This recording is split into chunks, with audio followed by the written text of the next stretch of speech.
आक्रोश विलास गोरे यांची ग्रामीण कादंबरी प्रकरण 24.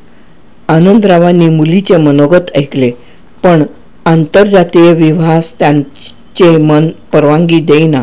ते सुशिक्षित असले तरी परजातीच्या मुलाबरोबर आपल्या मुलीचा विवाह करणे त्यांना मान्य नव्हते. विजय हा त्यांच्याच जाती धर्मातील त्यांच्या मित्राचा मुलगा होता. विजयबरोबर प्रियांकाचे लग्न करणे त्यांच्या मनाला पसंत होते. आनंदराव बैठक रूममध्ये आपल्या पत्नीबरोबर गप्पा मारीत बसले होते.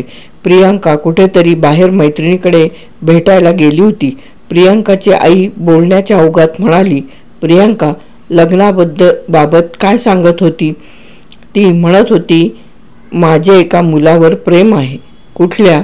कॉलेजात तिच्याच वर्गात शिकणाऱ्या अविनाशवर आपले प्रेम आहे असे काहीतरी ती सांगत होती. तो मुलगा कुठला, त्यांची जातपात काय ते पाहायला हवं. तो मुलगा आपल्याच भागातील मलकापूरचा आहे आणि तो धनगर समाजातील आहे. एवढी माहिती मला प्रियांकाच्या बोलण्यावरून समजली. मग काय करायचं ठरवलंय? आंतरजातीय विवाह मला मान्य नाही आणि या विवाहाला मी मान्यता देणार नाही. मग तसं प्रियांकाला समजावून सांगा आणि आपण ठरवत असलेल्या लग्नाला तयार व्हायला सांगा. तिची समजूत घाला. बरं. प्रियांकाची आई बैठक रूममधून स्वयंपाकघरात आली. आनंदराव खुर्चीवर पेपर वाचत बसले. प्रियांकाच्या मनातील विचाराचे परिवर्तन करावे असा विचार त्यांच्या मनात आला आणि त्यांनी पेपराचे वाचन बंद केले. प्रियांकाला हलक्या स्वरात हाक दिली, प्रिया बाहेर ये. प्रियांकाने वडिलांची हाक ऐकली आणि ती आपल्या खोलीतून चटकन बाहेर बैठक रूममध्ये आली. वडिलांकडे ओझरता दृष्टिक्षेप टाकून ती बोलली, पप्पा काय हो, कशासाठी मला बोलावले?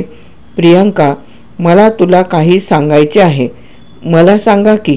बोलत बोलत ती खुर्चीवर स्थानापन्न झाली. प्रियांका, मी जे सांगतोय ते लक्षपूर्वक श्रवण कर आणि सांगोपांग विचार करून मगच काय तो निर्णय घे. विजयचे वडील विद्यार्थी दशेपासून माझे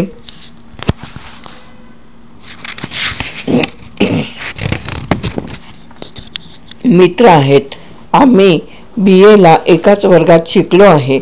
BA झाल्यावर मी MA करण्यासाठी विद्यापीठात गेलो आणि ते B.Edला गेले.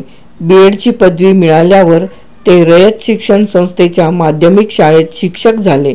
पुढे त्यांचे एका पदवीधर मुलीशी लग्न झाले. लग्नानंतर त्यांच्या पत्नीने B.Ed केले. ती हायस्कुलात शिक्षिका झाली.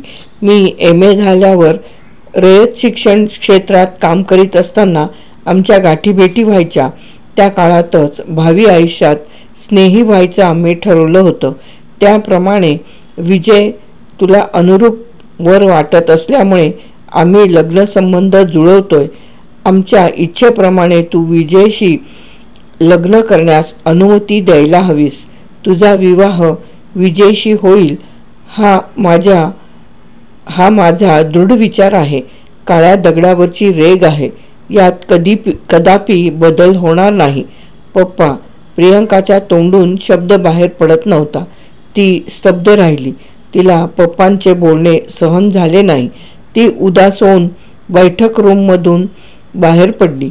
प्रियांका आपल्या खोलीत आली. तिला भोवळ आली. त्या अवस्थेत ती कॉटवर आडवी झाली.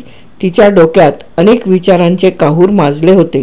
प्रियांकाची आई स्वयंपाकघरातून बाहेर बैठक हॉलमध्ये आली. आनंदराव खुर्चीवर बसलेले होते.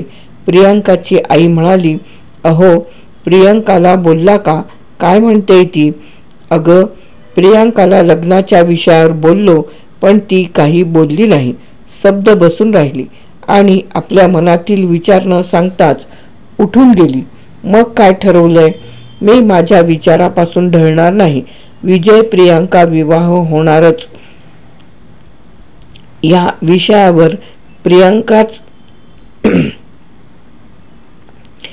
विषयावर प्रियांकाचं मी काही एक ऐकणार नाही. अहो, पण तिला वाटतं अविनाश बरोबर लग्न व्हावं. अविनाशवर तिचं अगाढ प्रेम आहे, पण अविनाश आपल्या जातीचा नाही आणि आंतरजातीय विवाहास माझा विरोध आहे. मी प्रियंकाचा हे का चालू देणार नाही. अहो, पण पोरीने काही कमी जास्त करून घेतलं तर? प्रियंका सुशिक्षित आहे, ती काही बरं वाईट करणार नाही. तू काही काळजी करू नकोस. प्रियंकाची आई पुन्हा बैठक हॉलमधून स्वयंपाकघरात आली आणि स्वयंपाक करण्यात मग्न झाली. प्रकरण 24 येथे समाप्त. आक्रोश, विलास गोरे.